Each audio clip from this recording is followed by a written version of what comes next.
ठीक है बच्चों, तो आज हम लोग स्टार्ट करते हैं परम्यूटेशन एंड कॉम्बिनेशन। अगर आप 11th-12th के मैथमेटिक्स के पूरे सिलेबस को देखते हो तो एक चैप्टर जिसकी सबसे ज़्यादा इज्जत है तो वो परम्यूटेशन एंड कॉम्बिनेशन है, जिसमें कि अच्छे बच्चों का भी खौफ बना रहता है। जो अच्छे बच्चे भी हैं वो भी स्ट्रगल करते हैं परम्यूटेशन कॉम्बिनेशन, और इसकी वजह से प्रोबेबिलिटी बच्चों का वीक रहता है क्योंकि इसमें परम्यूटेशन कॉम्बिनेशन का बहुत ज़्यादा इस्तेमाल होता है। तो इसलिए अगर मुझे एक क्वेश्चन के लहजे से बात करनी हो तो हर चैप्टर से एक क्वेश्चन आता है, चाहे आपका कंपटीशन जेईई मेंस की बात कर लें या जेईई एडवांस की बात कर लें, तो सबसे एक क्वेश्चन आता है। लेकिन एक क्वेश्चन या एक चैप्टर जिसको पढ़ने के बाद सबसे ज्यादा कॉन्फिडेंस आता है तो परम्यूटेशन कॉम्बिनेशन है। किसी बच्चे ने अगर इस चैप्टर को अच्छे से कर लिया, अपना स्ट्रांग बना लिया, तो उसने आधी जंग जीत ली। उसका जो कॉन्फिडेंस लेवल है, उसका जो थॉट प्रोसेस है, उसकी जो एनालिटिकल एबिलिटी है, रीजनिंग एबिलिटी है, वो उसका जो एप्टीट्यूड अप्रोच है वो इम्प्रूव कर जाता है। और यकीन मानिए कि अगर किसी बच्चे का परम्यूटेशन कॉम्बिनेशन स्ट्रांग है तो फिर बाकी चीजें उसके लिए बड़ी आसान लगने लगती है। उसका कॉन्फिडेंस, उसका ओवरऑल मैथमेटिक्स को सोचने का तरीका, उसका नजरिया, मैं ये कह सकता हूं दावे के साथ कि अगर इस चैप्टर को किसी ने अपना बेस्ट चैप्टर बना लिया तो पहले और बाद में जब उसको ये चैप्टर नहीं आता था और जब वो ये चैप्टर अच्छे से सीख लेता है तो कहीं ना कहीं उसकी पर्सनैलिटी में एक एडिशन आता है, एक चीज ऐड होती है। और इस लिहाज से भी देखें कि इसकी क्या इंपॉर्टेंस है, तो बाकी चैप्टर्स में हो सकता है आपको लगेगा कि ये आईटी में आ रहा है या जेईई मेंस में आ रहा है या एनडीए में आ रहा है, सर इसके बाद इसका हम क्या करेंगे। इस्तेमाल है, साइंस है, मैथमेटिक्स है, आप इंजीनियरिंग के फील्ड में जाओगे, हर चीज का थोड़ा बहुत इस्तेमाल होगा। लेकिन इस एक चैप्टर की अगर मैं बात करूं परम्यूटेशन एंड कॉम्बिनेशन की, आईटी में आपसे पूछ रहा है, जेईई मेंस में जो आपका अभी 11th-12th से रिलेटेड जितने भी कंपटीशन है सब में पूछ रहा है।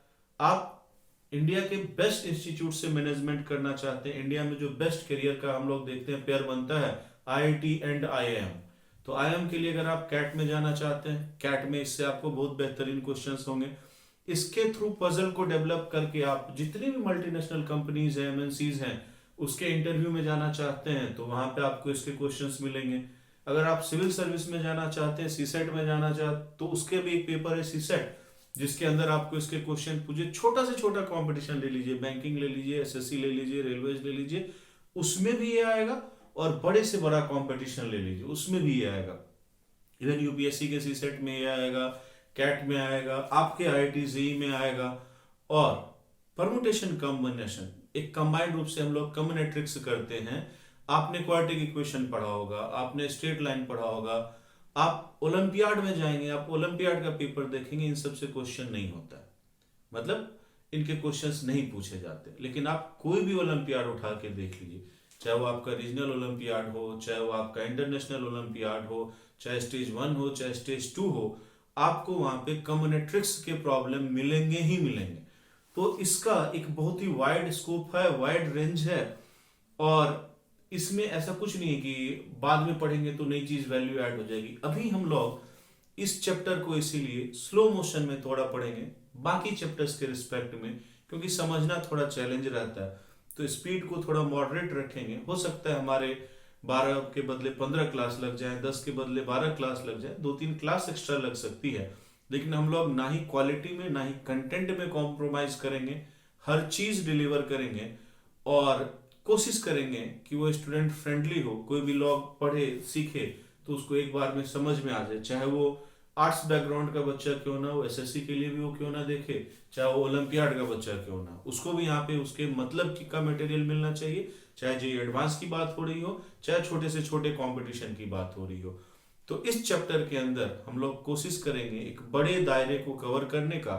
और आप इसके अंदर कभी भी ये चीज मत सोचिएगा कि आईटी के सिलेबस में क्या है, जेईई के सिलेबस में क्या है, बोर्ड में क्या है, क्योंकि मैं मैथमेटिक्स के इस चैप्टर के लिए हमेशा ये कहता हूं कि आप इसको अपनी पर्सनैलिटी के लिए पढ़िए, आप अपने थॉट प्रोसेस को इंप्रूव करने के लिए पढ़िए, सोचने की काबिलियत को बढ़ाने के लिए पढ़िए। तो ठीक है, चलिए स्टार्ट करते हैं हम लोग परम्यूटेशन एंड कॉम्बिनेशन। तो शॉर्ट फॉर्म में हम लोग पीएनसी लिख देते हैं बेटा, परम्यूटेशन एंड कॉम्बिनेशन। ठीक है भैया, ये हमारे चैप्टर का नाम हो गया, परम्यूटेशन एंड कॉम्बिनेशन। अब अगर मैं बात करता हूं इस चैप्टर की कि इसके अंदर हम लोग क्या करने जा रहे हैं, तो आपको पूछा जाएगा कि परम्यूटेशन क्या है, आपसे पूछा जाएगा कि कॉम्बिनेशन क्या है। अगर मैं इसका एक फॉर्मल डेफिनेशन दूंगा, जो कि मैं दूंगा, अभी हम लोग देखेंगे टाइम के साथ धीरे धीरे कि क्या चीजें होती हैं। तो आप जब कोई बुक पढ़िएगा तो उसमें आपको बोला जाएगा कि सर परम्यूटेशन जो है वो अरेंजमेंट है, परम्यूटेशन मीन्स अरेंजमेंट, और कॉम्बिनेशन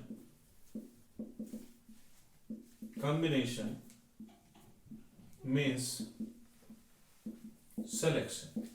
तो आपको ये बात बताई जाएगी कि परम्यूटेशन जो है ये अरेंजमेंट है और कॉम्बिनेशन जो है ये सिलेक्शन है। ये बेसिक बात लिखी जाती है, ठीक है बेटा। लेकिन भाई हम हैं कमजोर, इंग्लिश हमारी उतनी स्ट्रांग नहीं है, तो अगर मुझे परम्यूटेशन का मतलब नहीं आता है तो मुझे अरेंजमेंट का भी मतलब नहीं आता है।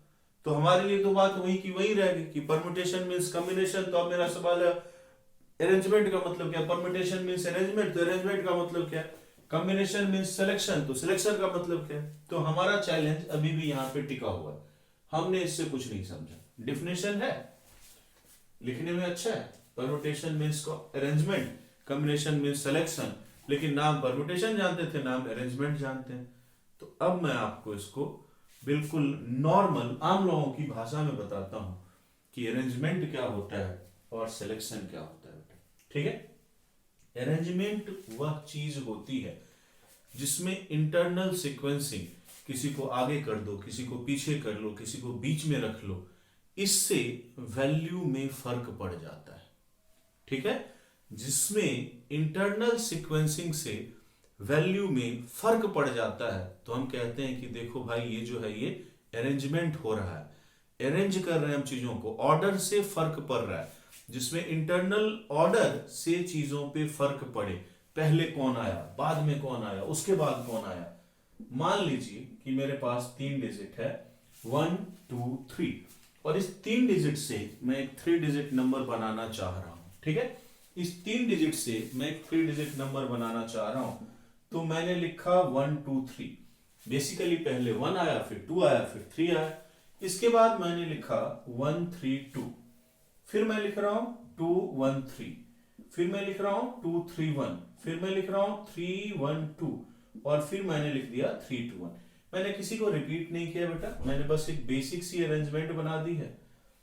1 2 3 से 3 डिजिट के नंबर विदाउट रिपीटेशन मैंने बना दिया। बस आप देखिए कि मैंने ऑर्डर बदला, लेकिन ऑर्डर बदलने की वजह से वैल्यू बदल गई। पहले वाला नंबर 123 है, उसकी वैल्यू कुछ और है। दूसरे वाला नंबर 132 है, इसकी वैल्यू कुछ और है। तीसरे वाला नंबर 213 है। दीज ऑल आर डिफरेंट, इनकी जो वैल्यूज हैं ये डिफरेंट है। तो अगर इंटरनल ऑर्डर को बदलने से, इंटरनल ऑर्डर को चेंज करने से जो भी चीज हम बना रहे होते हैं, जरूरी नहीं है कि हम नंबर बनाएं, हम किसी और चीज को भी अरेंज कर रहे हो, हम बुक्स को अरेंज कर सकते हैं, हम फ्रूट्स को अरेंज कर सकते हैं। मैं अभी बस एक एग्जांपल ले रहा हूं नंबर के साथ, ताकि आप इसको कंफर्टेबली समझ सकें। तो यहां पे इंटरनल अरेंजमेंट की वजह से डिफरेंस क्रिएट हो रहा है, इंटरनल सीक्वेंसिंग की वजह से, इंटरनल ऑर्डर की वजह से डिफरेंस क्रिएट हो रहा है। इसीलिए ये जो है ये एक एग्जांपल है परम्यूटेशन का। या आप कह सकते हैं कि ये एक एग्जांपल है अरेंजमेंट का। ठीक है बेटा, अब आप आइए, ये मेरा प्लेन है, इसके ऊपर मैं 3 पॉइंट मार्क करता हूं, ए बी सी। चुनी तो मैंने यहां भी 3 ही चीजें हैं, ए बी सी, मैंने 3 पॉइंट मार्क किया ए बी सी, लेकिन लिखूंगा मैं ऐसे ही, मैं लिखता हूं ए बी सी। मैं किसकी बात कर रहा हूं, 3 पॉइंट को मार्क किया हूं, मैं ट्रायंगल एबीसी की बात कर रहा हूं। अब कोई मुझे कहेगा सर जरा इंटरनल ऑर्डर चेंज कीजिए, कर देता हूं भाई। ए सी बी की बात कीजिए, बी ए सी की बात कीजिए, बी सी ए की बात कीजिए, सी ए बी की बात कीजिए, कॉमन सिटीजनशिप अमेंडमेंट बिल की बहुत बहस चल रहा है, या सी बी ए की बात कीजिए। ठीक है, तो आप किसी भी चीज की बात कीजिए, मेरा सवाल यह है कि क्या ट्रायंगल बदला? कोई बच्चा मुझसे आकर के कह रहा है sir I want to discuss triangle ABC, कोई आके कह रहा है sir I want to triangle discuss triangle BAC, कोई आके बोलेगा sir I want to discuss triangle CAB. इससे क्या हम अलग अलग ट्रायंगल को डिस्क्राइब कर रहे हैं? क्या हम अलग अलग ट्रायंगल के बारे में बात कर रहे हैं? नहीं कर रहे हैं। ये 6 के 6 स्टेटमेंट्स जो है सब इसी ट्रायंगल को एड्रेस कर रहे हैं। लेकिन यहां पे आकर के देखिए, यहां पे इंटरनल सीक्वेंसिंग का डिफरेंस हो रहा है। अगर कोई कह रहा है कि सर मैं 1 2 3 की स्टडी करना चाहता हूं, उसके फैक्टर्स की स्टडी कर सकता है, उसके स्क्वायर की, उसके रूट की, there are an types of thing वो स्टडी कर सकता है। बट 1 2 3 की स्टडी डिफरेंट होगी, 132 की स्टडी डिफरेंट होगी, 312 की स्टडी डिफरेंस होगी। So that's why it is a case of permutation, it is a case of arrangement. But while discussing the triangle, these 6 triangles are same. आप किसी का भी नाम ले लीजिए कि सर ये वाला ट्रायंगल डिस्कस कर दीजिए, बात नहीं बदलेगी। सो this is example of combination, this is example of combination, या आप कह लें कि सिलेक्शन। ठीक है बेटा, तो आई थिंक कि जो मैं समझाना चाह रहा हूं, पीएनसी के अंदर सबसे बड़ा चैलेंज ये बेटा कि टीचर जहां ले जा रहा है वहां जाओ, दिमाग में उठ रहे डॉट के साथ कहीं और बहक मत जाओ। आप अगर जहां टीचर आपको ले जाना चाह रहा है उस जगह पहुंचेंगे तो आप सक्सेसफुल रहेंगे। तो मेरी कोशिश ये है कि बस मैं आपको इतनी देर के डिस्कशन में ये समझा पाऊं कि कॉम्बिनेशन का मतलब क्या है, सिलेक्शन का मतलब क्या है, परमुटेशन का मतलब क्या है, अरेंजमेंट का मतलब क्या है। ठीक है, तो ये चीज हो गई। यहां इंटरनल सीक्वेंसिंग का कोई फर्क नहीं पड़ रहा है, यहां पे फर्क पड़ रहा है। ठीक है बेटा, अब एक दूसरा छोटा सा एग्जांपल लेकर के देखते हैं बेटा हम लोग। मान लीजिए कि मेरी क्लास में अभी 10 बच्चे हैं। ठीक है, 10 बच्चे हैं, बढ़िया बात है। और मैं चाहता हूं, मैं भी हूं, मान लो मेरे को भी जोड़ लो, तो 10 बच्चे और मैं, हम 11 लोग हो गए। हम चाहते हैं कि हम क्रिकेट मैच खेलें। ठीक है, तो मैंने बच्चों का नाम लेना शुरू किया। मैंने कहा देखो सबसे पहले तो मैं हूं, फिर स्टूडेंट 1 है, फिर स्टूडेंट 2 है, फिर स्टूडेंट 3 है, फिर स्टूडेंट 4 है। इस तरीके से हमारी ये 11 की टीम है और हम मैच खेलने जा रहे हैं। बढ़िया। अगर मैंने सिर्फ इतनी बात बोली तो मैंने सेलेक्ट किया, ये सिलेक्शन है। क्या इसमें इस बात से फर्क पड़ रहा है कि जिस लड़के का नाम मैंने पहले नंबर पे लिया और जिस लड़के का नाम मैंने 5वें लड़के पे लिया तो एक टीम में है और दूसरा टीम में नहीं है? इससे कोई फर्क नहीं पड़ रहा बेटा। हमने 11 बच्चों को चुना, हमारी एक टीम है। चाहे मैं अपना ही नाम 11वें नंबर पे जाके लूं, चाहे मैं खुद का नाम 1st नंबर पे लूं, चाहे मैं आपका नाम 5वें नंबर पे लूं, चाहे मैं आपका नाम 7वें नंबर पे लूं। Once I have taken your name, once you are in the team, you are equivalent to all other. So this is example of selection. लेकिन अभी मैं बोलता हूं कि देखो मैंने एक टीम बनाई है और अब मैं प्लेयर्स के नाम जो अनाउंस करने जा रहा हूं, it is as per the batting order. सबसे पहले मैं जिसका नाम लूंगा वो ओपनिंग करने जाएगा, दूसरे पे जिसका नाम लूंगा वो नॉन स्ट्राइकर एंड पे जाएगा, तीसरे पे जिसका नाम लूंगा वो फर्स्ट डाउन जाएगा। अब मैं इस तरीके से प्लेयर्स के नाम को बताऊं। मैंने अभी भी उन्हीं 11 बच्चों को एड्रेस किया, 10 बच्चे और मैं खुद मान लो, या मान लो 11 बच्चे, मैंने उनको एड्रेस किया। लेकिन अब मेरा स्टेटमेंट क्या है कि मैं बैटिंग ऑर्डर के हिसाब से नाम ले रहा हूं। तो अब इस बात से फर्क पड़ गया ना बेटा कि मैंने आपका नाम कब लिया। अगर मैंने आपका नाम पहले नंबर पे लिया तो आपको ओपनिंग मिलेगी, अगर मैंने आपका नाम तीसरे चौथे नंबर पे लिया तो आपका 3rd 4th जोन में आप जाएंगे, और अगर मैंने आपका नाम 11वें नंबर पे लिया तो हो सकता है आपकी बैटिंग ही ना है। तो अब यहां से देखो कि इंटरनल ऑर्डर की वजह से डिफरेंस क्रिएट होता है, और इस वजह से हम ये कहते हैं कि this is example of arrangement. तो अगर मैं बैटिंग ऑर्डर के नाम से ले रहा हूं, या मान लो कि मैंने क्लास के अंदर 10 बच्चों को चुना कि अरे चलो सब ग्रुप डिस्कशन के लिए चलो आज हम लोग बात करते हैं, देश की हालात पे बात करेंगे, we will have a debate on corona. ठीक है, 10 लोग उठ करके आ गए, तो वो आ गए, कोई बात नहीं, कॉमन टॉपिक है, कोरोना पे डिस्कस चलना है, चलो ठीक है भैया, ये एक सिलेक्शन है। लेकिन अब अगर मैं आकर के बोलूं कि देखो डिस्कशन करना है, सब 10 लोगों को बोलना है, बट आपके टॉपिक्स ये होंगे, पहले जिसका मैं नाम लूंगा वो कोरोना पे बोलेगा, उसके बाद जिसका मैं नाम लूंगा वो एचआरडी मिनिस्ट्री पे बोलेगा, क्या चल रहा है, कितने एग्जाम ले रहे हैं, उसके बाद में जिसका नाम लूंगा वो देश की अर्थव्यवस्था पे बोलेगा, उसके बाद में जिसका नाम लूंगा वो पाकिस्तान पे भाषण देगा। तो अब मैं ऑर्डर के साथ बोलूंगा, तो अब डिपेंड कर रहा है ना कि मैं किसका किस जगह पे किस पोजीशन पे नाम बोल रहा हूं, ठीक है। तो ये चीज इंपॉर्टेंट है बेटा। तो जहां भी इंटरनल ऑर्डर हम अभी देखेंगे, बहुत सारे एग्जांपल्स हमने करने हैं यहाँ पे बेटा इस चैप्टर में, और मैंने बताया कि हम थोड़े स्लो चलेंगे बट हर चीज को कवर करेंगे। तो आई थिंक बेसिक्स जो है हमारा वो ये है डेफिनेशन का कि परम्यूटेशन क्या है, कॉम्बिनेशन क्या है, वो ही है, ठीक है बेटा। एक चीज और मैं बता दूं कि हमारा ऑल टुगेदर पर्पस क्या होता है इस चैप्टर में, किसी भी काम को करने के तरीके को गिनना। हम कोई भी वर्क कर रहे होते हैं, it is assigned with few steps, तो हम उसको ध्यान में रखते हैं, अगर सिंगल स्टेप है तो उसको भी ध्यान में रखते हैं। और इस चैप्टर के अंदर हम लोग बेटा किसी भी काम को करने के तरीके को काउंट करते हैं। अगर आपसे पूछेगा what we are doing in PNC, what is our purpose, तो our purpose is to simply count the number of ways in which any task can be performed. उसी के अंदर चीजें आएंगी। तो क्या मैंने बताया बेटा, क्या पर्पस है हमारा इस चैप्टर का? हमारे इस चैप्टर का पर्पस है नंबर ऑफ वेज को काउंट करना, किसी भी टास्क को परफॉर्म करने के लिए या किसी भी टास्क को फिनिश करने के लिए, ठीक है। चलिए बढ़िया, आई hope it is clear. Basic definition सबको क्लियर हो गया होगा बेटा, किसी को भी किसी तरह की परेशानी नहीं होगी। और लास्ट में मैंने क्या कहा कि हमारा इस चैप्टर का क्या मकसद है, क्या उद्देश्य है, तो वो है किसी भी काम को करने के तरीके को गिनना। हम ये जानना चाहते हैं कि कोई भी काम कितने तरीके से गिना जा सकता है, ठीक है।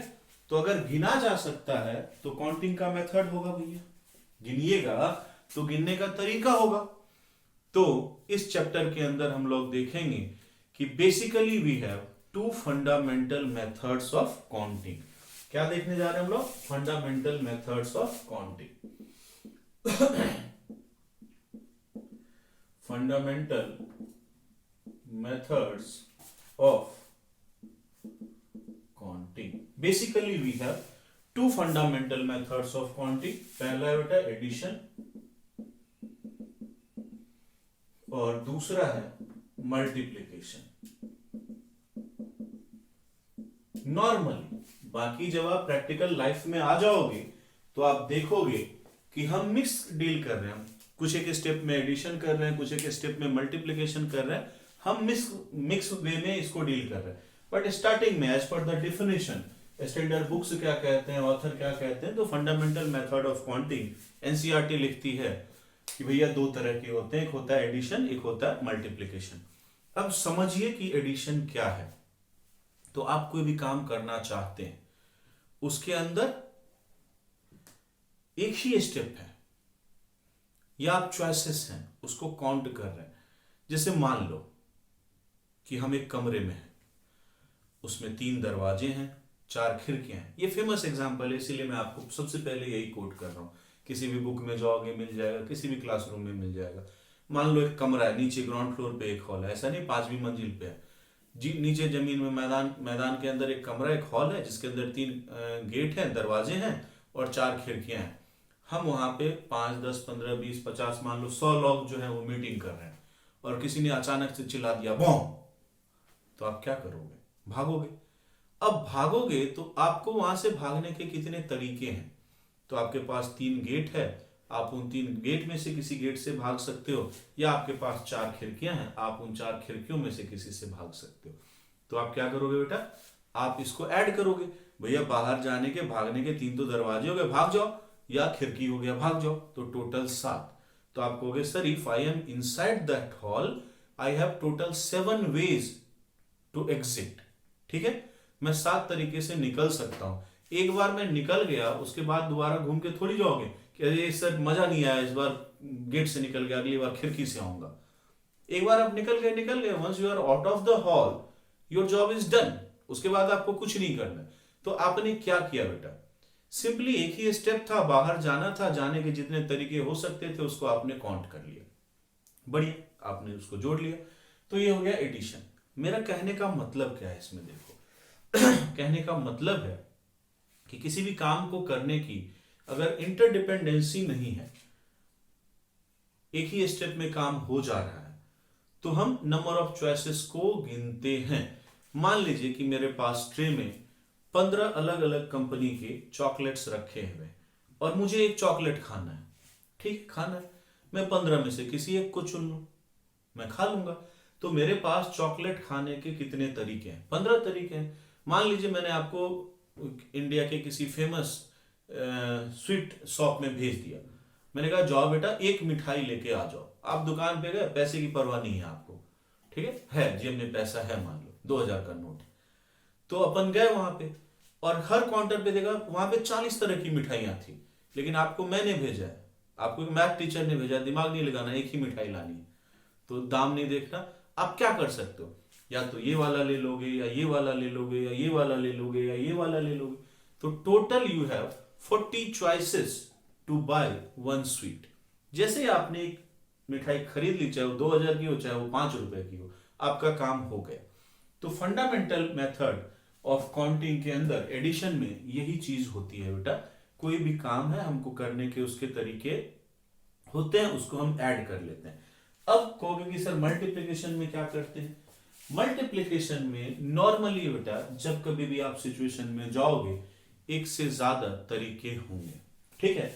मैं नॉर्मल एग्जांपल लेता हूं, मान लो कि अपन बर्गर खाते हैं, ठीक है, तो हम बर्गर खाते हैं, मान लो बी फॉर बर्गर, ठीक है, बुक वाला जमाना चला गया, तो बी फॉर बर्गर, ठीक है।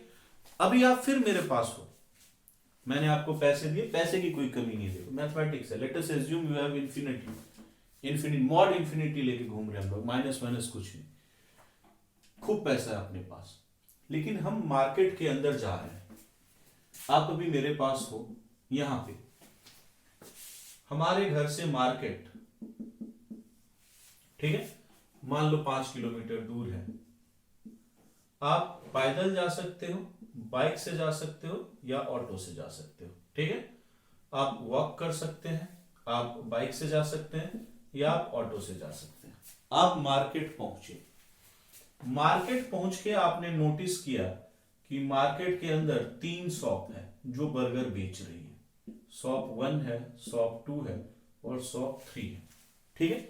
मार्केट के अंदर 3 शॉप है जो बर्गर बेच रही है, और हर शॉप के अंदर 3 वैरायटी है, स्मॉल, मीडियम, लार्ज। हर शॉप के अंदर 3 वैरायटी है, small, medium, large, small, medium और लार्ज, स्मॉल, मीडियम और लार्ज, ठीक है बेटा, मैं बर्गर की बात कर रहा हूं। तो आप मेरे पास हो, मैंने आपको कहा, मैंने आपको पैसे दिए, बेटा जाओ बर्गर खा के आ जाओ, या जाओ बेटा बर्गर खा लो, बढ़िया, आपको भी मजा आ गया, सर पैसा दे रहे हैं आज तो एकदम पूरा रिसर्च करूंगा। तो आप मेरे पास से निकले, भैया आप पैदल भी जा सकते हो, आप ओला उबर आजकल बाइक रेंट पे चलती, मान लो बाइक वाले बोला अरे आ जाओ पैसा है सर का, कोई बात नहीं, बाइक से जा सकते हो, ऑटो से जा सकते हो, मान लो 3 ही मैं चॉइस दे रहा हूं। आप मार्केट पहुंच गए, फिर आपने सोचा कि अच्छा ये पहला शॉप है, इसकी नीली वाली लाइट है, नहीं इसमें मन नहीं कर रहा है, दूसरे शॉप में जाते हैं, तीसरे शॉप में जाते हैं। तो आप शॉप में गए और शॉप के अंदर आपने बर्गर सेलेक्ट किया कि स्मॉल, मीडियम, लार्ज, मुझे क्या खाना है। अब मेरा सवाल है कितने तरीके से बर्गर खा सकते हो। तो आप देखो कि मेथड में क्या कह रहा हूं और क्यों मल्टीप्लिकेशन हो रहा है, ध्यान से देखना बेटा। एक लड़का पैदल चलते हुए जाता है, पहली दुकान से एक स्मॉल बर्गर खाता है, एक बात है। वही लड़का पैदल चलते हुए जाता है, पहली दुकान से मीडियम बर्गर खाता है, ये अलग बात है। वही लड़का पैदल चलते हुए जाता है, पहली ही दुकान से लार्ज बर्गर खाता है, ये एक अलग बात है, ठीक है। वो लड़का छोड़ दो, पैदल नहीं गया, वो बाइक से गया, पहली दुकान पे गया और उसने स्मॉल वाली बर्गर खाई, लेकिन पहले पैदल गया था, अभी बाइक से गया था, तो तरीका बदल गया। वही लड़का ऑटो से गया, दूसरी वाली दुकान पे गया और लार्ज बर्गर खा लिया, तो तरीका बदल गया। तो अब अगर मैं आपको बोलूंगा कि टोटल कितने तरीके से वो बच्चा बर्गर खा सकता है, तो आप कहोगे कि सर आपके पास, ठीक है, मान लो यहाँ teacher, this is teacher, teachers के पास से मार्केट जाने के उसके पास 3 तरीके थे सर। मार्केट में उसने देखा कि उसके पास 3 तरह की दुकानें हैं और हर दुकान में उसने देखा कि उसके पास 3 तरह के वैरायटीज हैं। तो सर वो लड़का 3 इंटू 3 इंटू 3 इंटू 3 इंटू 27 तरीके से बर्गर को खा सकता है। There is a difference between each step. जब टोटल देखेंगे, हो सकता है पहली दुकान में स्मॉल बर्गर खा रहा है, लेकिन पहले पैदल चल के गया था, अभी वो बाइक से गया है, अभी वो ऑटो से गया है। तो यहाँ पे भी 3 चॉइस है सर, यहाँ पे भी 3 चॉइस है, यहाँ पे भी 3 चॉइस है। हम क्या देख रहे हैं सर कि ये जो चॉइसेस हैं ये एक दूसरे से लिंक्ड हैं, इनकी वजह से चीजें रिजल्ट पे फर्क पड़ रहा है। तो जब एक काम को करने के एक से ज्यादा तरीके होंगे, वो तरीके परस्पर आपस में टुगेदर लिंक्ड होंगे, तो आप पहले स्टेप में नंबर ऑफ चॉइस, दूसरे स्टेप में नंबर ऑफ चॉइस, तीसरे स्टेप में नंबर ऑफ चॉइस, इसको मल्टीप्लाई करते हो और यहां से फंडामेंटल मेथड ऑफ मल्टीप्लिकेशन आता है। ठीक है बेटा, ये मैंने एक स्मॉल सा, एक छोटा सा एग्जांपल लिया है। ठीक है, आपको प्रैक्टिकली अब लाइफ में हो सकता है कि अलग अलग स्टेप्स मिल जाए। एक लड़का था, आप बोलोगे सर वो यहां आपके पास से निकला और ये लोकल मार्केट मान लो चांदनी चौक गया, वहां की ये सिचुएशन है सर कि चांदनी चौक में 3 दुकानें हैं बर्गर की, वैसे मिल रहा है, लेकिन सर वो इधर भी तो जा सकता था, वो नई दिल्ली की तरफ भी तो जा सकता था, न्यू दिल्ली रेलवे स्टेशन की तरफ भी तो जा सकता था, वहां पे तो सर 5 दुकानें हैं और हर दुकान में 4-4 तरह के बर्गर मिलते हैं। तो अब आप क्या करोगे? इस चैनल का हिसाब अलग होगा और इस चैनल का हिसाब अलग होगा। इधर गया तो 2-3-4 स्टेप सबको संभाल के आएगा, इधर गया 2-3-4 स्टेप सबको संभाल के आएगा। तो एक ही क्वेश्चन के अंदर एक स्टेप पे मल्टीप्लिकेशन लग रही है, दूसरे स्टेप पे मल्टीप्लिकेशन लग रही है और फाइनल आंसर में हम दोनों को ऐड कर दे रहे हैं। ठीक है, समझ लो बात को। मान लो मैं दिल्ली में खड़ा हूं और मेरे दिल्ली स्टेशन पे खड़ा हूं, मेरे लेफ्ट में आगरा वाली ट्रेन लगी हुई है और राइट में जयपुर वाली ट्रेन लगी हुई है और मुझे कुछ हिस्टोरिकल प्लेसेस देखने। लेट्स से आगरा में 3 हिस्टोरिकल प्लेसेस हैं, ताजमहल है, फिर आपका आगरा का किला है और एक आपको पुराना किला है जो बुलंद दरवाजा है वो है। जयपुर के अंदर 3 तरह की चीजें हैं, मान लीजिए हवा महल है, आमेर फोर्ट है, नाहरगढ़ है। अब मैं एक हिस्टोरिकल प्लेस को कितने तरीके से देख सकता हूं? ठीक है, तो मैं एक चैनल मेरा हुआ कि अगर मैं आगरा गया तो मैं आगरा गया तो मैं दिल्ली में हूं। ठीक है बेटा, और चलो मेरे को स्टेशन से भी हटा दो तो और मजा आएगा, मैं दिल्ली में हूं तो मैं आगरा ट्रेन से जा सकता हूं, बस से जा सकता हूं या मान लो बाय कार जा सकता हूं। तो आगरा जाने के मेरे 3 तरीके हो गए। ठीक है, और आगरा के अंदर 3 हिस्टोरिकल प्लेस मैंने पहले से मार्क कर रखे हैं, ये 3 तरीके हो गए। तो आगरा जाकर के हिस्टोरिकल प्लेस देखने का तरीका हो गया 3 इंटू 3 9। अब दूसरा चैनल स्टार्ट किया मैं, जयपुर भी मैं या तो कार से चला जाऊं या बस से चला जाऊं या ट्रेन से चला जाऊं, और जयपुर के अंदर भी मैंने 3 प्लेसेस मार्क कर रखे हैं, तो 3 इंटू 3 9। तो अब मैंने कितने तरीके से एक हिस्टोरिकल प्लेस को देख सकता हूं? तो अगर मैं आगरा गया तो 9 तरीके से, जयपुर गया तो 9 तरीके से, तो 9 + 9 8। अब कोई ऐसी गलती मत कर देना कि सर ये 9 इंटू 9 81 होना चाहिए था ना। आपका एक स्टेप अलग है बेटा, आप एक ही पॉइंट पे हो लेकिन आप एक तरीके से इधर काम कर रहे हो और एक साइड इधर काम कर रहे हो। तो ये हो गया कि हम प्रैक्टिकल लाइफ में कैसे क्वेश्चंस को फेस करते हैं। तो we will face question based on mixed things, addition भी लग रहा होगा, मल्टीप्लिकेशन भी लग रहा होगा, और अभी तो फिर भी मैंने 3 दिए। मान लो जयपुर में 5 चीजें घूमने की थी, तो 3 इंटू 3 9 आगरा और इधर 3 इंटू 5 15, तो 9 + 15 आपका टोटल नंबर ऑफ वेज हो जाएगा। तो आपको यहां पे ट्रू मायने में आपका कॉमन सेंस काम करता है कि कहां पे एडिशन लगानी है, कहां पे मल्टीप्लिकेशन लगानी है और कैसे चीजों को मिक्स करना है।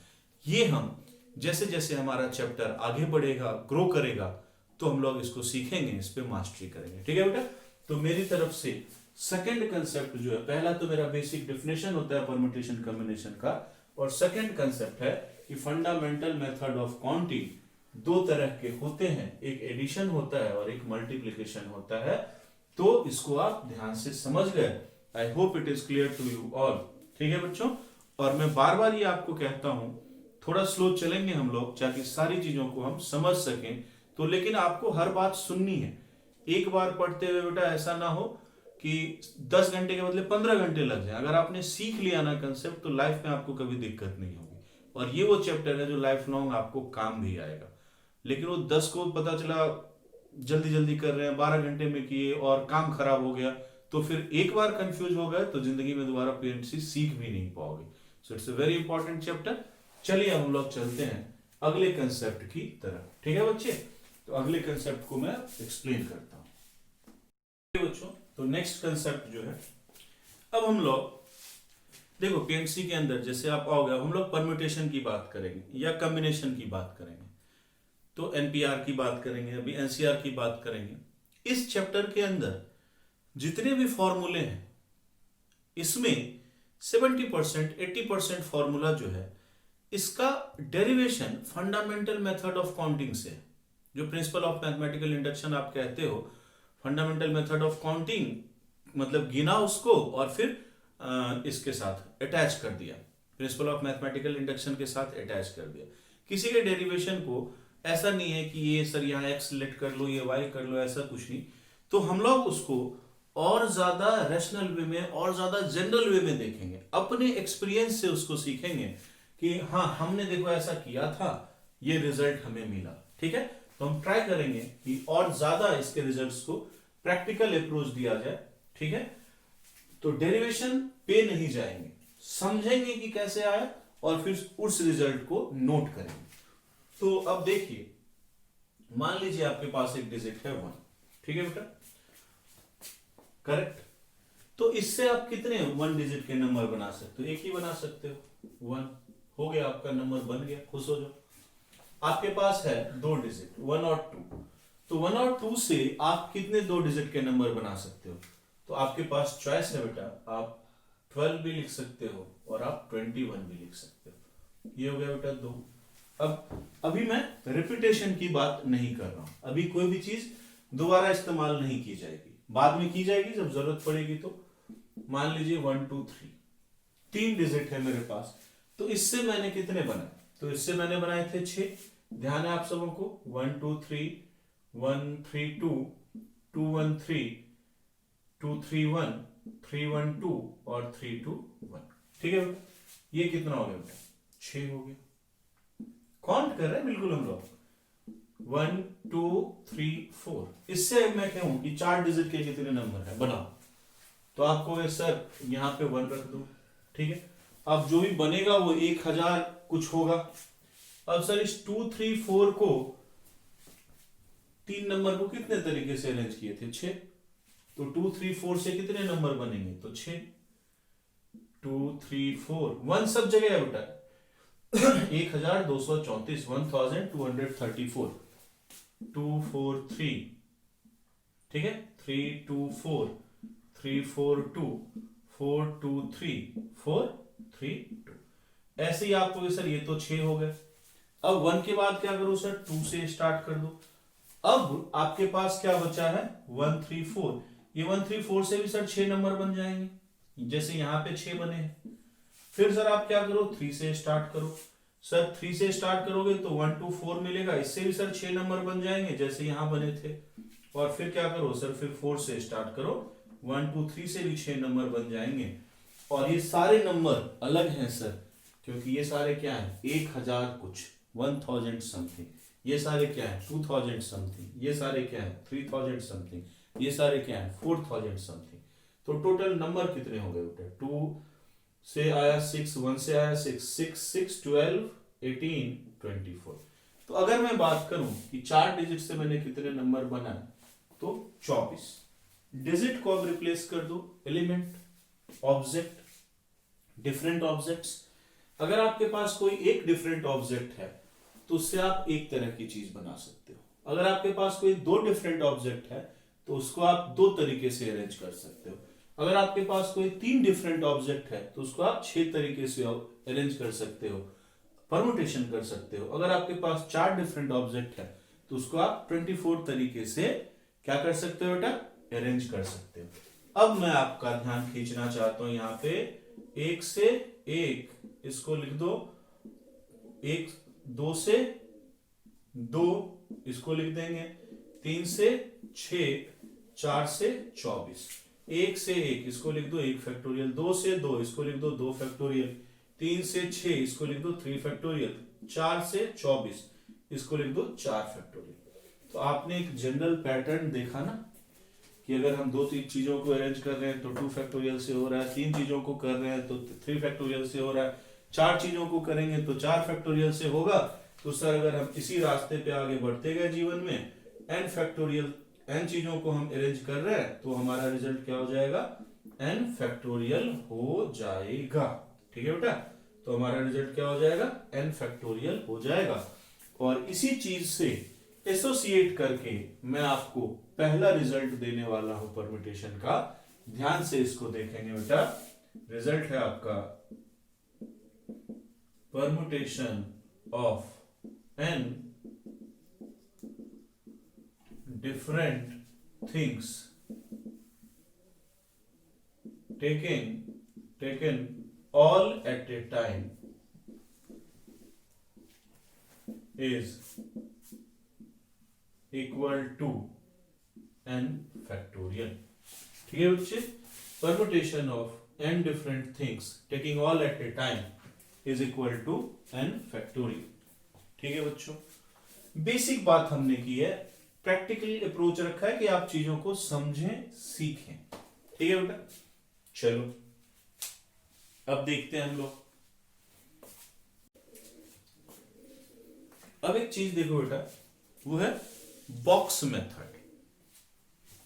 मैं पहले ही आपको बता दूं, मैथमेटिक्स का कोई ऐसा बॉक्स मेथड नहीं है।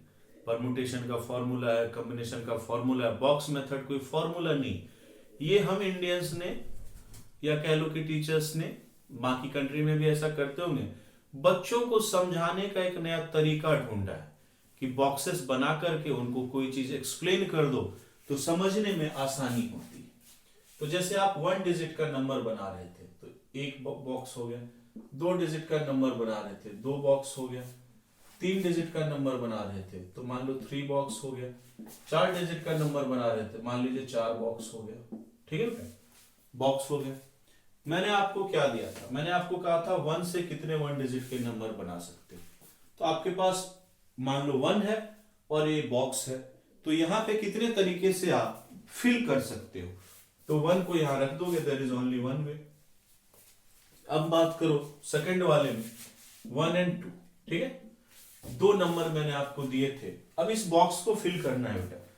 तो 1 2 और 2 1 आपने लिखा था। अब सिंपल इस बात को ऐसे समझो कि इस वाले बॉक्स को फिल करने के कितने तरीके हैं, 2 है ना हमारे पास बेटा, या तो इसमें 1 रख दे या तो इसमें 2 रख दे। तो इस बॉक्स को फिल करने के 2 तरीके हो गए, बढ़िया बात है। और इस वाली बॉक्स को फिल करने के, तो भैया 2 चीज थी आपके पास, एक का आपने इस्तेमाल कर लिया। अब आपके पास कितनी चीज बची है, अब आपके पास सिर्फ एक चीज बची है, एक चीज बची है और एक बक्सा बचा है। तो ये हो गया 1, तो ये लिख दो 2 into 1। ठीक है, दोनों चीजें एक दूसरे पे डिपेंडेंट है इसलिए मल्टीप्लाई हो रहा है। अब यहां पे देखो आपके पास था 1 2 3, 3 नंबर है। जरूरी नहीं इसी बॉक्स से शुरू करें, किसी से मान लो मेरा मूड कर गया मिडिल वाले से, तो मिडिल वाले बॉक्स को फिल करने के कितने तरीके हैं। तो ये आपके पास 3 डिजिट है, 1 2 3, एक है बक्सा, 3 में से कोई भी रख सकते हो, तो 3 हो गया। ठीक है बेटा, अब क्या हुआ, अब मान लो मैं बात कर रहा हूं इसकी, तो हमारे पास 2 डिजिट है भाई, 3 में से कोई एक तो इस्तेमाल हो गया ना बेटा, बचा कितना 2। उस 2 डिजिट से इस बॉक्स को हम कैसे फिल कर सकते हैं, जबकि एक बॉक्स में एक ही डिजिट रखना है, तो 2 में से कोई एक रख दो। तो इसको फिल करने के 2 तरीके हुए, जो नेचुरली बचा हुआ आखिरी डिजिट है वो यहाँ आ जाएगा। फिर फाइनली 1 into 2 into 3 हो गया। इसी तरीके से 4 के लिए सोचो, तो भाई पहली बॉक्स को मैंने आपको दिया था 1 2 3 4, तो पहली बॉक्स को फिल करने का तरीका, तो सर इसको 4 तरीके से फिल कर सकते हैं। अब एक किसी ना किसी का सर इस्तेमाल हो गया है, इसीलिए हमारे पास सिर्फ 3 ही डिजिट बचा हुआ है। तो यहाँ पे 3 में से किसी एक को रख दो, यहाँ पे 2 में से किसी एक को रख दो, अब बचा हुआ यहाँ आ जाएगा सर। तो मैं इस 4 से इसको कितने तरीके से कर सकता हूं, तो 4 इंटू 3 इंटू 2 इंटू 1 तरीके से कर सकता हूं। ये मेरा रिजल्ट हो गया, ठीक है बेटा। तो ये बॉक्स मेथड जो मैं यहाँ पे लिखा हूं, अभी लिख दे रहा हूं, मान लो मैं पहले ही कह रहा हूं बेटा, मैथमेटिक्स में आप ऐसे नहीं गूगल पे जाके सर्च करोगे व्हाट इज बॉक्स मेथड, हो सकता है कुछ भी मिल जाए आपको, बक्से में लाल नीला पीला रंग का कुछ था, कुछ निकल जाए। अपना मतलब ये है कि हम लोग बॉक्सेस बना करके परमुटेशन को थोड़ा ज्यादा प्रैक्टिकली रियलाइज करने की कोशिश करते हैं। तो ये हमारा हो गया बॉक्स मेथड, ठीक है। इसमें हम कुछ नहीं करते, कोई मेथड नहीं है, ये बस समझने का समझाने का एक तरीका है, ठीक है। चलिए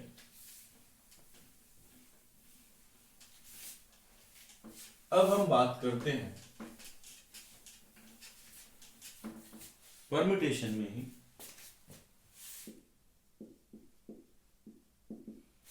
permutation of n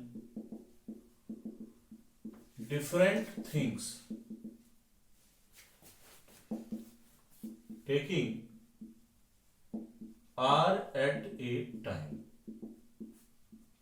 ठीक है बेटा। permutation of n different things taking r at a time, तो अब एक बार में कितनी चीजों को ले रहे हो, r चीजों को ले रहे हो बेटा, तो बढ़िया बात है, r बक्से बना दो, r बॉक्सेस बना दो, r बॉक्स को जनरेट कर दो, 1 2 3 4 ऐसे करते करते कितने बॉक्सेस हमने बना है, r बॉक्सेस, ठीक है बेटा। क्योंकि r चीजों को हमें एक टाइम पे लेना है, हमारे पास रिसोर्स कितना है, n different things, so permutation of n different things taking r at a time. अब मेरा सवाल है आपसे, पहले वाले बक्से को कितने तरीके से फिल कर सकते हैं, n, दूसरे वाले बॉक्स को n-1, क्योंकि एक तो इस्तेमाल हो गया, अब 2 इस्तेमाल हो गया है, तो तीसरे वाले बॉक्स को n-2, चौथे वाले बॉक्स को n-3, और ये चीज घटते घटते कहां तक पहुंचेगी, तो दूसरे बॉक्स में है n-1, तीसरे बॉक्स में है n-2, चौथे बॉक्स में है n-3, तो इस बॉक्स में क्या हो जाएगा, n-r-1, ठीक है बेटा। पहले में n, दूसरे में n-1, तीसरे में n-2, तो r में क्या हो जाएगा, देखो आप, तीसरे में 2 कम हो रहा है, चौथे में 3 कम हो रहा है, तो आर्थ में n-r-1, तो टोटल वेज कितने हो गए, n into n-1 into n-2 into n-3 से लेकर के आपका n-r-1, ठीक है बेटा, n-r-1। अब हम क्या करते हैं, ध्यान देना मेरी बात को, मैं जो कहने जा रहा हूं, अब हम क्या कहते हैं, ये आंसर है मेरा, बढ़िया बात, लेकिन इसको याद करने में दिक्कत होती है, मुश्किल होती है, तो हम क्या करते हैं कि देखो n-r-1 तक तो आ ही गए हैं, तो थोड़ा और आगे बढ़ लो, ठीक है, थोड़ा और आगे बढ़ोगे तो क्या मिलेगा, n-r, ब्रैकेट ओपन करोगे ना, n-r+1 हो जाएगा ये, ठीक है, n ब्रैकेट को अगर मैं यहाँ पे ओपन कर दूं बेटा, n-r+1 हो जाएगा ना, लिखोगे n-r-1 को n-r+1, तो आप ब्रैकेट को बढ़ा दो, n-r+1 n-r-1 से हम 3 इंटू 2 इंटू 1 तक चले जाते हैं, और इसी से हम इसको डिवाइड भी कर देते हैं, n-r-1 से लेकर के 3 to 1। तो हमने क्या किया बेटा, देखो यहां तक हमारी चीज थी, इसको इस वाली क्वांटिटी से n-r-1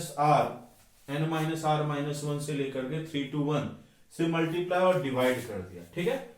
अब देखो कि जब आपने इसको मल्टीप्लाई और डिवाइड किया तो ये बन क्या गया, ऊपर में आकर के सोचो, तो 1 इंटू 2 इंटू 3 से लेकर के कहां तक मल्टीप्लीकेशन है, n तक, तो ये क्या हो जाएगा बेटा, ये हो जाएगा आपका n फैक्टोरियल, और नीचे 1 इंटू 2 इंटू 3 से लेकर के कहां तक, n-r तक, तो ये क्या हो जाएगा, n-r फैक्टोरियल। तो मैं लिख दूं directly, permutation of n different things taking r at a time is equal to n factorial upon n-r factorial, ठीक है बेटा, is equal to n factorial upon n-r factorial. अब इसी चीज को हम इंडिकेट करते हैं, दिस इज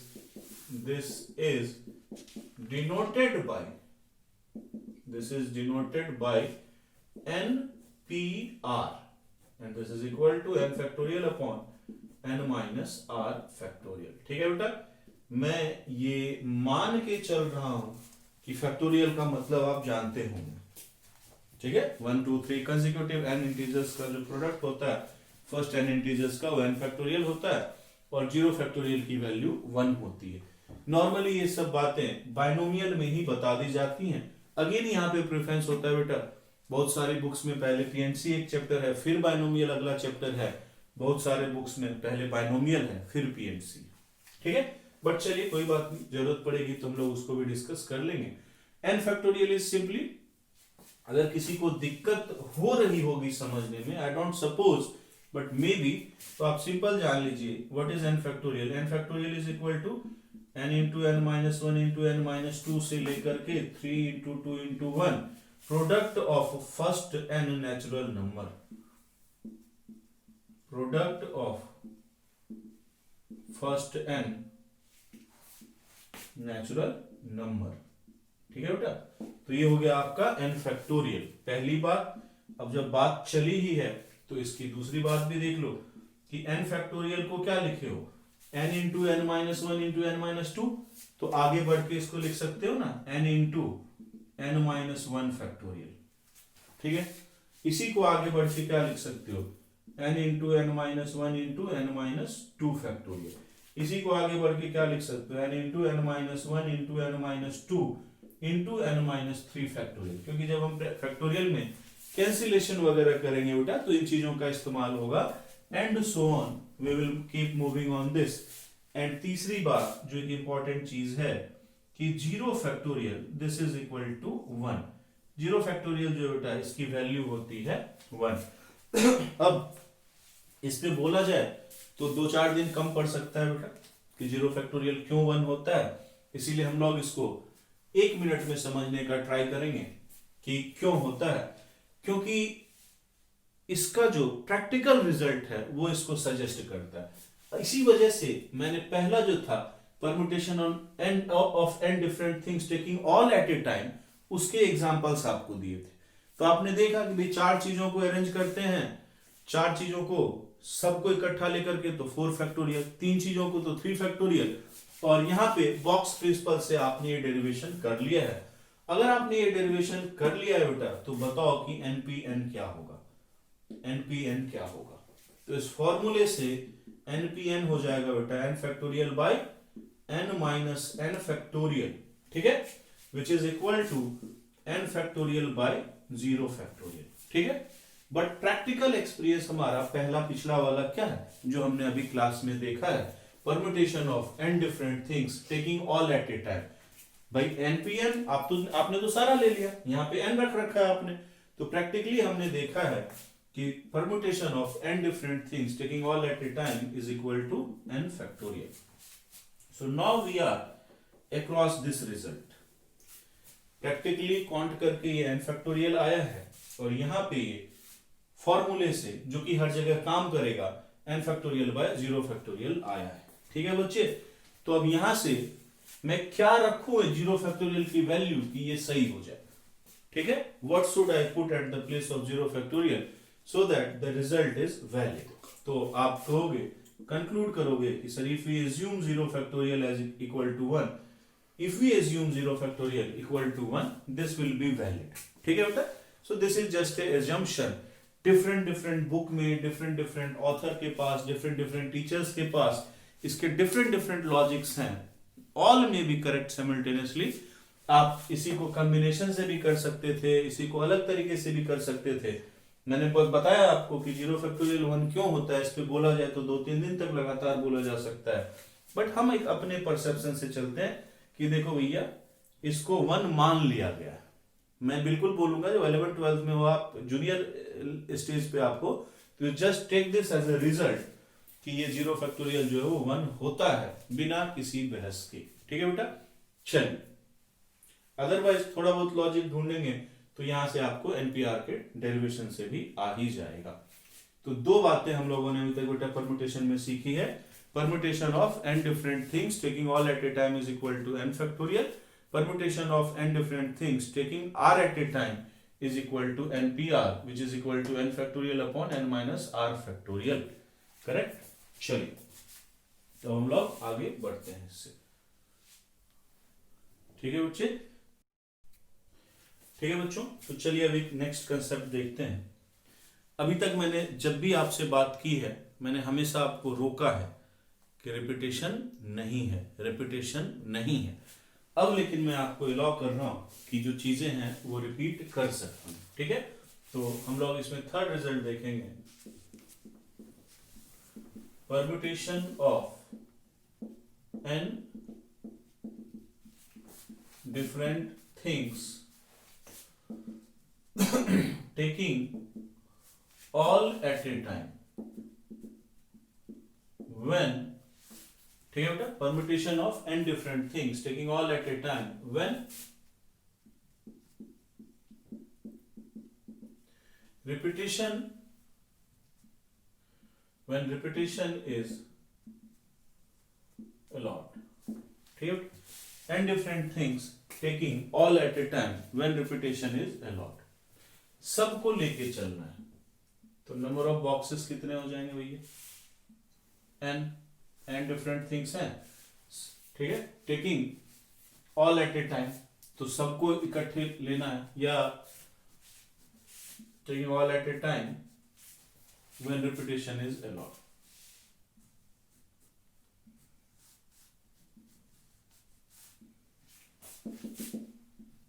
ठीक है, लेकिन देखो ये तो टोटल बॉक्सेस कितने होंगे बेटा? n box. टोटल बॉक्स कितने होंगे? n बॉक्स होगा, क्योंकि सबको लेके चल रहे. Permutation of n different things taking all at a time, सबको लेना. ठीक है, अब देखो पहले वाले बक्से में क्या आ सकता है? n ऑब्जेक्ट है, कोई भी आ जाएगा. तो पहले वाले बॉक्स में हमारे पास कितनी चॉइस है? n. अब क्या इस बात से फर्क पड़ता है कि पहले क्या आया था? भाई रिपीटेशन तो अलाउ है. तो अब दूसरे वाले बॉक्स में भी कितनी चॉइस हो जाएगी? n, क्योंकि यहां कोई भी आया हो, यहां भी वो आ सकता है. फिर तीसरे वाले बॉक्स में क्या हो जाएगी? n, क्योंकि पहले कोई भी आया हो, यहां भी आ सकता है. फिर अगले में n, फिर अगले में n. ये n n n n चलते चलते कहां तक चला जाएगा बेटा? n टाइम्स जाएगा. तो permutation of n different things taking all at a time, taking all at a time when repetition is allowed. तो क्या हो गया ये? n n n n n कितने टाइम्स है बेटा? n times. तो n into n into n into n equal to n की पावर n. ठीक है, इसी को अगर मैं बोल दूं कि taking r at a time, permutation of n different things taking r at a time, taking r at a time, taking r at a time. Again वही बात बेटा, when repetition is allowed.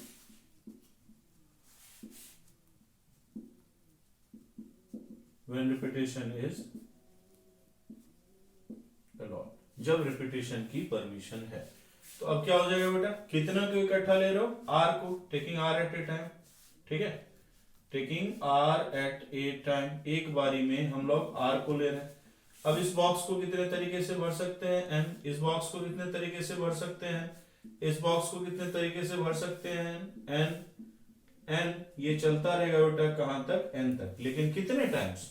चूंकि r बॉक्स है आपके पास, तो अभी ये जो चीज है n into n into n, ये इंटू n कितने टाइम्स है बेटा?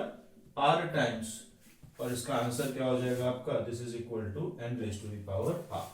तो permutation of n different things taking r at a time when repetition is allowed, क्या हो जाएगा? r n की पावर r. यहां भी जो हम लोग लिख रहे हैं बेटा, permutation of n different things taking all at a time, ये इससे बेहतर सेंस बनता है. आप लिख सकते हो taking n at a time.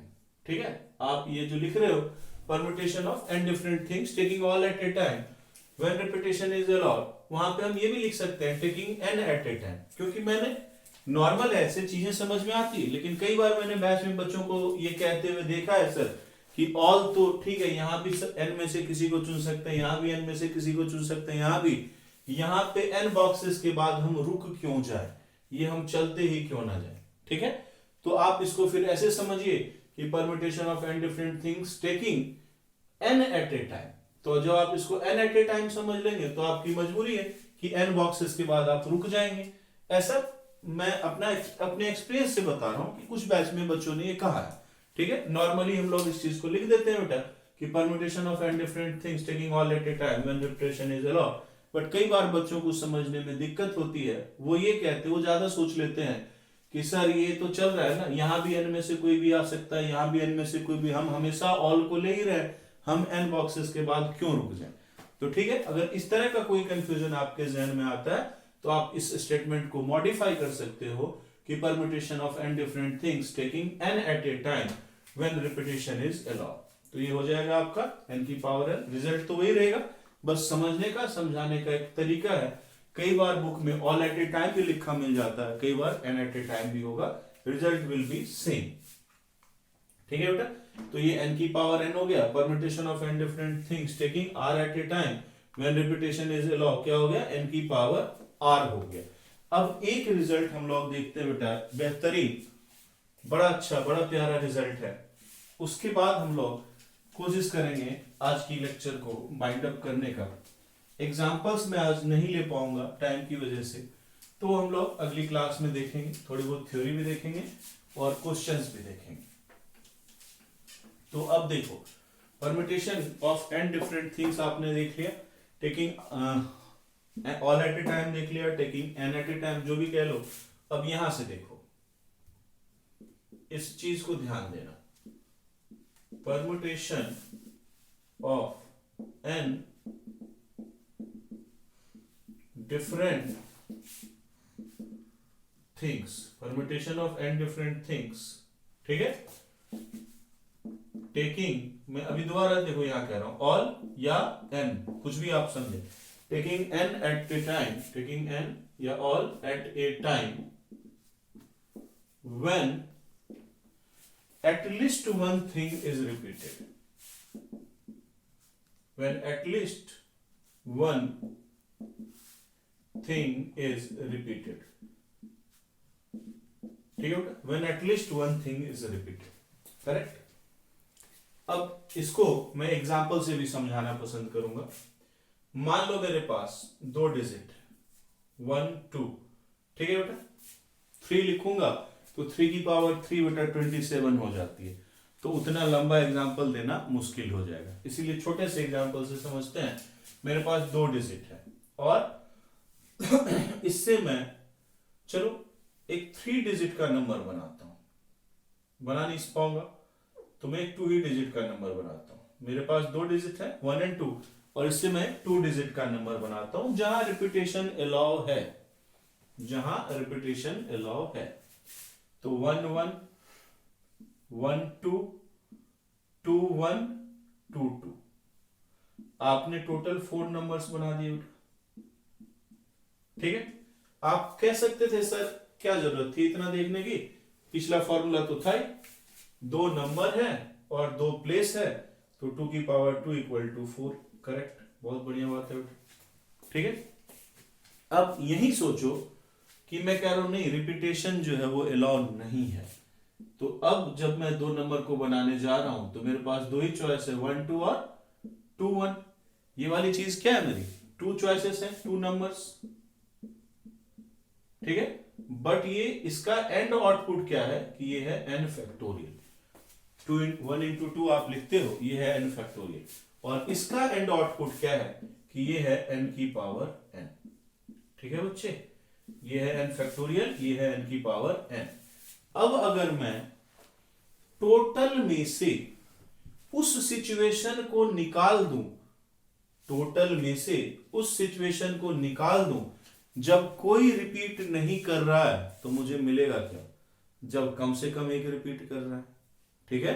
अगर मैं इस टोटल में से उस सिचुएशन को निकाल दूं जब कोई रिपीट नहीं कर रहा है, जैसे मान लो मैं इसको काट दूं और इसको काट दूं, तो अब जो बचेगा वो क्या मिलेगा, वो वही मिलेगा जो कम से कम एक रिपीट कर रहा है। ठीक है बेटा, तो इसका आंसर हो जाएगा आपका n की power n total without any constraint. Repetition करना हो करे, ना करना हो ना करे, एक को करना हो, दो को करना हो, पांच को करना हो, total minus when nothing is repeated. ठीक है, ऐसे भी सिंपल समझो, टोटल किसी काम को करने का तरीका और उसमें से निकाल दे रहे हैं जब कुछ भी रिपीट नहीं कर रहा है तो क्या बचेगा, जब एटलीस्ट वन रिपीट कर रहा है इज इक्वल टू क्या हो जाएगा, when at least one is repeated. ठीक है बेटा, तो यहां से फॉर्मूला जनरेट हो गया n की power n minus n factorial. 3 का एग्जांपल भी ले सकते थे बेटा, थोड़ा लंबा पड़ता इसीलिए उसको अवॉइड किया है। 1 2 3 ले लोगे डिफरेंट वाले में।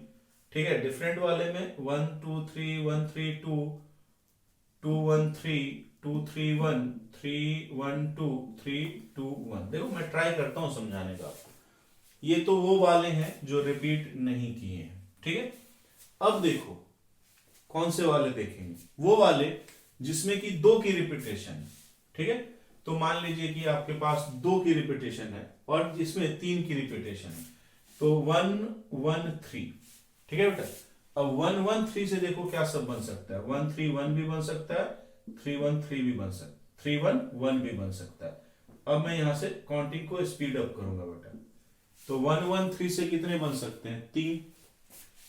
इसी तरीके से 2 2 3 से कितने बनते हैं, 3। ठीक है, 1 1 3 से भी 3, 2 2 3 से भी 3, 1 1 2 से कितने बनते, 3। ठीक है, तो 1 1 3 देख लिया, 1 1 2 देख लिया, 2 2 3 देख लिया, अब 2 2 1 देख लो, तो यहां से भी कितने बनते, 3 बनते। तो 2 1 और 3 से 3 नंबर, 2 1 और 2 से 3 नंबर, 2 2 और 1 से 3 नंबर, 2 3 और 3 से 3 नंबर। अब क्या करोगे, तो 3 3 1, 3 3 1 से भी कितने बनेंगे बेटा, 3 बनेंगे। और क्या करोगे, तो 3 3 2। ठीक है, 3 3 1 से 3 नंबर और 3 3 2 से भी 3 नंबर। ठीक है बच्चों, ठीक है, चलिए मैं इधर लिख लेता हूं, I think this will not be visible to you. तो 3 3 से 3 नंबर हमारे पास है और 3 3 2 से भी 3 नंबर है। ठीक है, तो देखो 3 3 6 3 9 3 12 3 15 3 18, तो टोटल ये 18 हो गया बेटा जब कम से कम एक नंबर रिपीट कर रहा है। ठीक है, अब देखो जब तीनों रिपीट कर रहे हैं, तो 1 1 1 2 2 2 3 3 3, तीनों रिपीट कर रहे हैं 3 तरीके से। अब आप इसको ऐड कीजिए, जब कोई रिपीट नहीं कर रहा है 6, जब एक रिपीट कर रहा है कितनी बार, 2 बार, तो 18, और जब रिपीट हो रही है 3 बार तो कितने हो गए, 3। ऐड करो 18 प्लस 3 प्लस 6 27। आंसर क्या होता, 3 जगह है, 3 चीजें हैं और जिसको मर्जी जितनी बार रिपीट करे कर सकता है। क्या करते, 3 इंटू 3 इंटू 3, 3 की पावर 3 क्या देता है, 27। अब मैं क्या कह रहा हूं, when at least 1 is repeated, minus किसको करना है, जब कुछ भी रिपीट नहीं कर रहा, तो 27 माइनस 6 कर दोगे क्या हो जाएगा, 21। अब देखो ये जो मैंने 21 चीजें लिखी हैं, इसमें किसी न किसी की तो रिपीटेशन है ना, चाहे 2 बार 1 आ रहा हो, चाहे 2 बार 2 आ रहा हो, चाहे 2 बार 3 आ रहा हो, चाहे 3 बार 1 आ जा रहा हो, चाहे 3 बार 2 आ जा रहा हो, चाहे 3 बार 3 आ जा रहा हो। ठीक है बच्चे, तो यहां से सारा डिस्कशन देखो माहौल बनाने का है कि चीजें बिल्कुल आपके दिमाग में, आपके सबकॉन्शियस फेज में घुस जाएं। निकल के अगर आप सिर्फ इस रिजल्ट को समझ के निकल गए तो बात हो गई। तो ये हमारा जो रिजल्ट था, permutation of n different things taking all at a time when at least one thing is repeated, so it is equal to n raised to the power n minus n factorial। तो आज permutation के अंदर बेटा हम लोगों ने 4 result देखी हैं। एक एक करके मैं आपको रिकॉल करवाता हूं। Permutation of n different things taking all at a time is equal to n factorial। Permutation of n different things taking r at a time is equal to npr equal to n factorial upon n minus r factorial। Permutation of n different things taking all या taking n at a time when repetition is allowed, क्या हो जाएगा बेटा, n की power n। Permutation of n different things taking r at a time when repetition is allowed, क्या हो जाएगा, n की power r। And fifth and this last, permutation of n different things taking n at a time या taking all at a time when at least one thing is repeated, क्या हो गया, n की power n minus n factorial। I hope I have made my all points very clear to you। Now onward we will deal few questions। अब जो अगला lecture होगा बेटा उसमें हम लोग थोड़े थोड़े क्वेश्चंस के साथ कंसेप्ट को देखेंगे। तो आज के लिए I hope this much is sufficient for the day। मिलते हैं हम लोग आगे, ऑल द बेस्ट।